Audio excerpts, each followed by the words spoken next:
Hi, this is Vanessa here from the Craft Corner. Thanks for stopping by. Today I'm talking about Secondhand September. What is it to start with? Well, it's an initiative originally created by Oxfam in the UK to encourage people to shop secondhand. The idea is to inspire people to only shop secondhand for the 30 days of September. By creating a momentum behind the idea, it can bring awareness to all the different ways that you can shop secondhand. And while the original campaign was very much focused on clothing, the concept can be extended to nearly every aspect of our lives. So let's dig in. What can you do to take part this year? Apart from the obvious, there are lots of ways that you can take part, not just this month, but going forward too. First up, shopping secondhand for clothes. Let's dive a little bit deeper into this. When you mention secondhand shopping to people, most people will think of charity shops.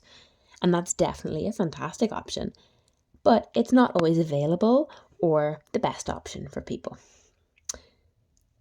By shopping in a charity shop, not only are you reducing your carbon footprint and clothes waste, but you're also helping a charity.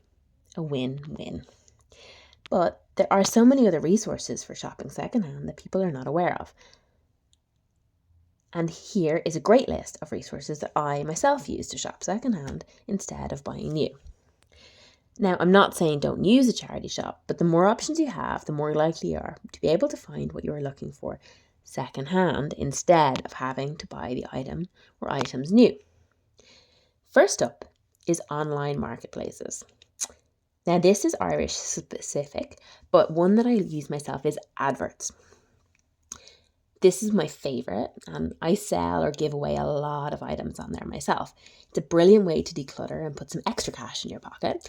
And I love it for buying too. I'll create saved searches for items that I need when I don't need them urgently, and when something breaks or needs replacing, I will always look on Adverts first.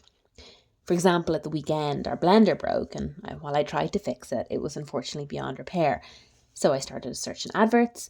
I searched by location and I found a NutriBullet blender locally for sale for €70, which was €50 off the asking price, and I picked it up the next morning.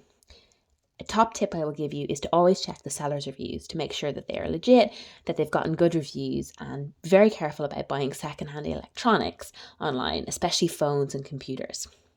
Other secondhand marketplaces are DoneDeal and Facebook Marketplace, and I'm sure there'll be plenty of other ones that I haven't heard about. Next up, secondhand clothing marketplaces. So there are more of these clothing specific marketplaces popping up all the time. Some are not always available in every country, but it's definitely something to do some Googling to see what you can find locally. One that I recently signed up to in Ireland is Depop, where you can buy and sell your secondhand clothes. I'm planning to put a few items up myself, and I've already sourced a few items from it too. Thriftify, I think that's how you say it. Again, it's not something I've used, but it's a brilliant concept. It's an online charity shop, so definitely worth checking out. And you can shop by charity, brand, or type of clothing, depending on what you're looking for. Some other resources are Etsy, Vinted, which I think is just available in the UK. Poshmark, it's an American secondhand clothing marketplace and not available in Ireland at the moment, but depending on where you're listening or reading this, it might be an option for you. The next resource is swap groups. So while Secondhand September might be based on the idea of buying secondhand, there are plenty of other ways to get items secondhand that do not involve having to spend money. Even better for your pocket, and sometimes better for the environment too. So swap groups, private swap groups. I'm a member of a WhatsApp swap and recycle group, and it is absolutely fantastic. So ask locally to see if anyone is in one. Generally, like parent groups or local social media groups will know of one. I love the concept of the circular economy in my group. So how it generally works is you post a photo and some information, and the first person to express interest gets the item. It's great for anyone with kids or newborns, as the cycle of clothing goes around so quickly. I've gotten some great items here myself. For example, I needed some storage containers for paint and glue for the summer camps, and I got a big batch of takeaway containers from several people in the group. So I saved them from going into landfill or being recycled, and I didn't need to buy any new plastic, and I'm still using them years later. And I've given away so many things, from books to couches to electronics to kitchenware. Another type of swap or free cycle group are public groups. So local Facebook pages, and they will generally have like one day a week where people can list items, or there's dedicated free cycle or free pay for free stuff on Facebook too. So just search whatever social media platform you're on and you should come up with some.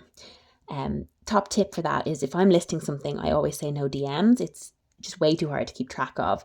And so I say state no DMs, first to comment gets the item, and it keeps it a lot more transparent and easier to manage. Another public kind of free group or option that I love is Olio. Now, it's still relatively new in Ireland, but it's a brilliant resource, mainly for food, but you can list non-food items here too. I'll often list food items that are not being used or we have too much of, and someone always requests them within a few hours, and I just leave the items in my porch for contact-free collection. And there are also food heroes, so you can link in with local participating supermarkets to collect food items, and then you list them on Olio for other people to pick up. And this, in my opinion, is where the real value in Olio lies. If this can be fully utilised, the opportunities for preventing food waste and helping with food poverty, they're just fantastic. And if you're interested in becoming a food hero, you just download the Olio app and you can apply on there. The next concept I want to talk about is building the habit, breaking the pattern. So to me, this is the most important concept to get to grips with. Build the habit, break the pattern. You have to start building the habit of looking for second-hand items before you even consider buying new. Some ways that I build or have built the habit in the past is I write notes. So I have a notes file on Google Tasks on my phone, or you could use your notebook if you wanted to. And if there's something that we might need to buy for the house, I'll pop it in my Google Tasks little list on my phone. And so, for example, I want to get some extra hand towels, and I'll pop that in as a note. And then if I am on adverts or in a charity shop or maybe at a car boot sale or a flea market, I'll check that file and it just reminds me of what I'm on the lookout for. Another great way is saved searches on platforms like Adverts. So I'll have saved searches for different items. For example, at the moment I'm looking for some timber for a project, and I've picked up some free bits of timber just by having that saved search. You can set up the alerts to come up on your phone, but I try and keep the alerts off my phone as much as possible. But it's amazing what people will be giving away for free if you're just patient. Now, of course, these options work if you're not in a rush, but sometimes it's last minute and you really need something. But what I actually find for this is community groups are fantastic for this. So say looking Facebook groups, the local swap and recycle groups, neighborhood groups, they're a hive of information and help. And I've seen so many people being helped, sometimes by me or sometimes helping me with last minute shout outs. Like some things I've learnt recently are a blow up bed, a garden hoe, paintbrushes, a Harry Potter cape, a sander. So you'll be amazed how generous and helpful people can really be. The next idea that I want to propose to you is the idea of, do you need to keep it? So it's another great question to ask yourself. Do you need this item forever? Sometimes you'll have an event or a party coming up and you need an extra bed or chairs or party decorations, for example, but you might only need it for that one day or weekend. So try and start building the habit of borrowing from friends, family, or like I mentioned above, in the local swap groups instead of buying it.